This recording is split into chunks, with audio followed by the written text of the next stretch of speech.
श्री स्वामी समर्थ. जय जय स्वामी समर्थ. माझ्या चॅनलमध्ये आपल्या सर्वांचं स्वागत आहे. तर आपण बघा, आता गुरुपौर्णिमा ही आपल्याला 29 जुलै 2026 रोजी असणार आहे. तर या दिवशी आपल्याला अशा सेवा काही आपण सुरुवात पण केली असेल. काही जणांनी 21 दिवसाची सुरुवात केली असेल, 21 दिवस पारायण करायचे, 21 पारायणाची. काही जणांना 11 पारायणाची करायची असेल किंवा काही जणांना 7 पारायणाची करायची असेल. तर बघा, तुम्हाला मी तुम्हाला एक सेवा सांगणार आहे. ती नामजपाची तुम्हाला लिखित नामजप हे तुम्हाला मी ह्याच्याबद्दल तुम्हाला माहिती सांगणार आहे. तर बघा, आपल्याला आता गुरुपौर्णिमेपर्यंत तुम्ही तुम्ही किंवा त्याच्यानंतरही आपण ही लिखित नामजप जी सेवा आहे ती आपण करायची आहे. तर ही सेवा कधी करायची आहे, कशी करायची आहे, याचबद्दल मी तुम्हाला हा व्हिडिओ बनवलेला आहे. तरी स्किप न करता नक्कीच पाहावा, जेणेकरून तुम्हाला सगळ्या शंका ज्या आहेत त्या शंका काही असतील तर त्या निरसन होतील. म्हणूनच मग आपण आता चला तर करूया. तर अवधूत चिंतन श्री गुरुदेव दत्त श्री स्वामी समर्थ महाराज की जय. आपण असं म्हणून आपण आता ह्या व्हिडिओला सुरुवात करूया. तर बघा, हे लिखित नामजप जे आहे ते आपण कसे करायचे आहे, काय करायचे आहे. तर बघा, आपण हे संकल्पयुक्त सुद्धा करू शकतो किंवा जर संकल्प नसेल केला तरी आपल्या मनाच्या शांतीसाठी म्हणून आपण हा जो लिखित नामजप जी सेवा आहे ती आपण सेवा करू शकतो.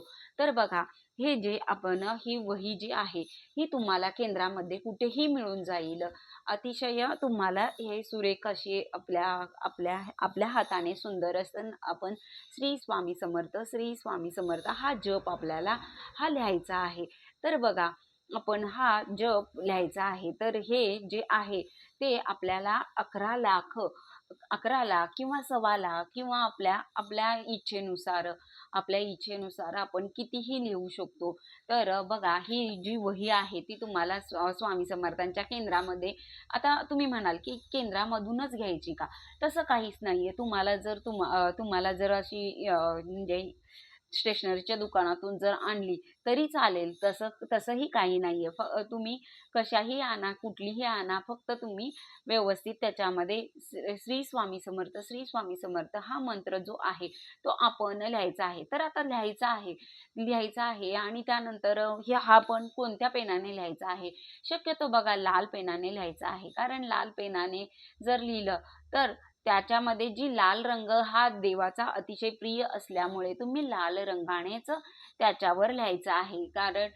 कारण तुम्ही जर लाल पेनाने इतर पेनाने लिहिलं तर त्याचं एवढं हे राहत नाही. पण तुमची जर इच्छा जर असेल तर तुम्ही शक्यतो लाल पेनानेच लिहायचं आहे. कारण आपल्याला तसं गुरुमाऊलींनी पण सांगितलेलं आहे की लाल पेनाने लिहायचं आहे त्याच्यावर. मग तुम्ही हे तुमच्या स्वइच्छेने तुम्ही 1 पानं लिहा, 10 पानं लिहा, दिवसाला तुम्हाला जमेल तसं तुम्ही हा जप करू शकता, लिखित नामजप. तर तुम्ही हे जे जप आहे ते कुठेही केला आणि कसाही केला तरी चालते. आता एखाद्या व्यक्ती जो असतो तो त्याचं नेहमी गाव वगैरे फिरायला वगैरे जातो किंवा काही कामाच्या निमित्तानं त्याला जायचं असते. तर त्यावेळेस त्याने काय करायचं आहे, तर ही तुम्ही ट्रेनमध्ये किंवा तुम्ही बसमध्ये सुद्धा हे लिखित नामजप करू शकता. ह्याला कुठलेही बंधन नाहीये. त्यामुळे तुम्ही हे कुठेही कसंही करू शकता. आणि त्यानंतर आता तुमची समजा ही वही जर भरली तर त्याचं काय करायचं आहे. तर बघा, तुमची ही संपूर्ण जर वही भरली त्यानंतर आपण अक्कलकोटला गेलं की तिथे तुम्ही ते वटवृक्ष स्थळ जे आहे, समाधी मंदिर आहे, तिथे तुम्ही सांगून तिथे ही वही जी आहे तर तिथे आपल्याला घेतली जाते. ही वही आपण पूर्ण भरलेली असेल किंवा तुमच्या स्वामी समर्थांच्या केंद्रामध्ये पण सांगतात की आपली ही जर वही आपण घेऊन आपण जर तिथं दिली तर तुम्हाला तेही चालते. आता हे माझ्याकडे तर वह्या आहेत, हे माझ्याकडे आधी एक भरली होती, आता ही दुसरी आहे. तर बघा, अशा पद्धतीने तुम्ही हे श्री स्वामी समर्थ असं लिहायचं आहे. तर तुमच्या स्वइच्छेने तुम्ही कितीही लिहू शकता. तर आता तुम्ही म्हणाल, याने लिहिल्यामुळे आपल्या फायदा काय होणार आहे? तर बघा, आता तुमचं जे प्रारब्ध जे असतं किंवा आपल्या या हस्तरेखा असतात हातावरच्या, त्यामध्ये जर आपल्याला संकट किंवा काही अडचणी वगैरे असतील तर त्या अक्षरशः पुसून जातात. म्हणूनच ती असं आपण हा जप जो आहे तो जप करायचा, लिहायचा आहे. तर हा जो जप आहे तो सर्वांनी केला तरी चालतो. ह्याला वयाचं अट वगैरे काही नाही. कोणीही कधीही कसाही करू शकते.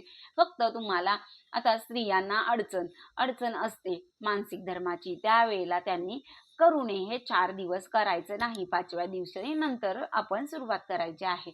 आणि जर तुम्हाला सुतक वगैरे असेल तर त्यावेळेस आपण हे जे लिखित नामजप आहे ते करायचं नाही. आणि फक्त आपण एक नियम पाळायचा आहे की दररोज आपल्याला एक का होईना पेज आपण आपल्या स्वतःच्या हाताने स्वच्छ अक्षराने व्यवस्थित लिहायचं आहे. आणि बघा, ह्यामध्ये जर खाडाखोडा जास्त करू नये.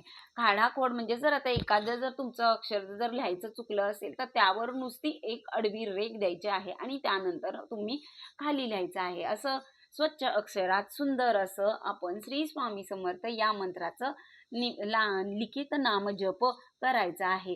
तर बघा, ही जी सेवा आहे तर तुम्हीही तुमच्या इच्छेने तुम्ही करू शकता. तर बघा, ही जर तुम्ही केली तर तुम्हालाही त्याचे फायदे होणार आहेत.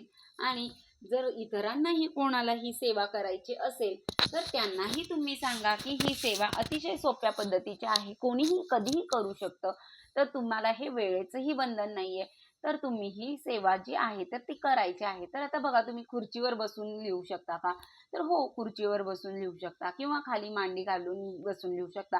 फक्त आपण एवढी काळजी घ्यायची आहे की तुम्ही जर खाली मांडी घालून बसणार असाल तर खाली बसताना आसन घ्यायचं आहे. कारण बघा, जर तुम्ही आसन घेतलं नाही तर तुम्ही जी काही सेवा केलेली असते ते लगेच इंद्रदेव येत असतात आणि आपले ते सेवेचं फळ पूर्ण घेऊन जात असतात. म्हणून आपण ही जे आसन आहे ते आसन घेऊन बसायचं आहे. बघा, हे तुम्ही पाळा आणि तुम्ही लिखित नाम जपाला सुरुवात करा, जेणेकरून तुमचेही प्रारब्ध सुखकारक होईल. श्री स्वामी समर्थ. जय जय स्वामी समर्थ. जी काही झालेली सेवा आहे ती महाराजांच्या चरणी अर्पण करून आपण आता भेटूया नेक्स्ट व्हिडिओमध्ये. श्री स्वामी समर्थ. जय जय स्वामी समर्थ. व्हिडिओ आवडला असेल तर लाईक करा, शेअर करा, कमेंट करा. श्री स्वामी समर्थ.